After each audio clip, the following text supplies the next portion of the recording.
कैसे शहबाज शरीफ अमेरिकी पोस्टमैन साबित हो गए। पर्दे के पीछे से चीन ने सीज़फायर कराया।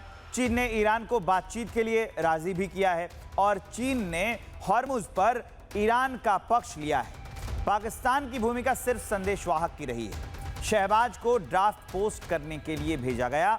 ये ड्राफ्ट मैसेज अमेरिका की ओर से आया था।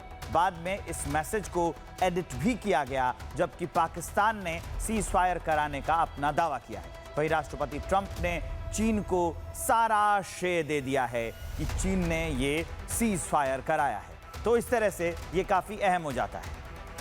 इस पर एक बड़ी खबर आ गई है। मध्यस्थता पर चीन का बयान सामने आ गया है। संबंधित देशों से लगातार संपर्क में थे। चीन का यह कहना है विदेश मंत्रियों से 26 बार फोन पर बातचीत हुई। हमारे दूत ने मिडिल ईस्ट का दौरा किया।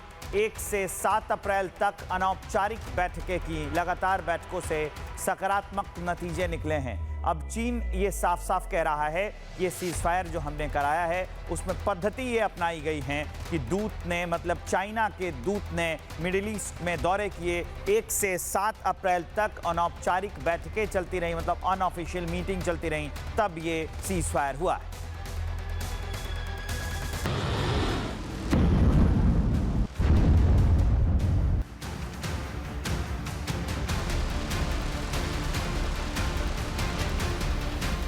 मिसाइलों की गूंज, बारूद की बारिश और तबाही का मंजर। पिछले 40 दिनों से मिडल ईस्ट जल रहा था।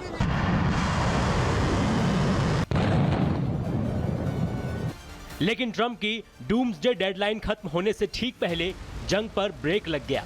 अमेरिका और ईरान के बीच 2 हफ्तों का सीज़फायर हो गया, जिसकी जानकारी खुद अमेरिकी राष्ट्रपति डोनाल्ड ट्रंप ने दी।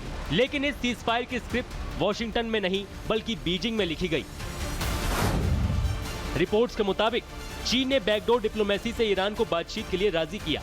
बीजिंग ने सीधे तेहरान से संपर्क कर सीज़फायर का दबाव बनाया।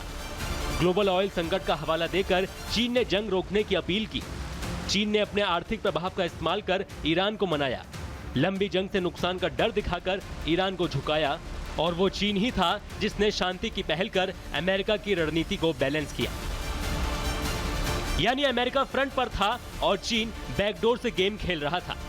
चीनी अधिकारी पहले से ही ईरानी अधिकारियों के संपर्क में थे। खबरें हैं कि बीजिंग मुख्य रूप से पाकिस्तान, तुर्की और मिस्र जैसे मध्यस्थों के साथ मिलकर काम कर रहा था। चीन जानता था अगर जंग लंबी चली तो इसका असर उस पर भी पड़ेगा। इसलिए ड्रैगन ने डिप्लोमेसी का कार्ड खेला और बाजी पलट दी। इससे पहले मंगलवार को चीन ने इस मामले पर चिंता जताई थी। चीनी विदेश मंत्रालय की प्रवक्ता माओ निंग ने कहा, सभी पक्षों को ईमानदारी दिखानी चाहिए और इस युद्ध को जल्द से जल्द खत्म करना चाहिए, जो असल में शुरू ही नहीं होना चाहिए था। अब जरा इस सीज़फायर में पाकिस्तान की भूमिका समझिए। पाकिस्तान के प्रधानमंत्री शहबाज शरीफ ने ट्रंप से डेडलाइन बढ़ाने की अपील की, सीज़फायर की गुहार लगाई, लेकिन ईरान ने पहले ही पाकिस्तान की इस मध्यस्थता को ठुकरा दिया था। लेकिन इस बीच एक ट्विस्ट आया। सोशल मीडिया पर शहबाज शरीफ का ड्राफ्ट ट्वीट सामने आया, जिसमें लिखा था, draft Pakistan PM message on x. अब सवाल उठ रहे हैं, क्या ये मैसेज पाकिस्तान ने खुद लिखा था या किसी और ने ड्राफ्ट करके उन्हें ये मैसेज भेजा? क्या ये मैसेज ट्रंप की टीम की तरफ से भेजा गया था? और क्या शहबाज इस सीज़फायर में सिर्फ एक फॉरवर्ड बटन का काम कर रहे थे? ये सवाल इसलिए उठ रहे हैं क्योंकि इजराइल भी कह रहा है कि इस सीज़फायर में शहबाज का रोल सिर्फ एक कॉपी पेस्ट का था।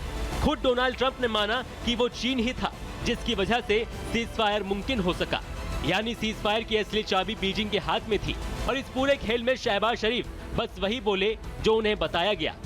यानी डिप्लोमेसी की इस बाजी में ड्रैगन मेन प्लेयर था और शहबाज सिर्फ एक टाइपिस्ट। पाकिस्तान भले ही इस सीज़फायर का क्रेडिट लेने के सपने देख रहा हो, लेकिन हकीकत यह है कि खेल कहीं और खेला जा रहा था।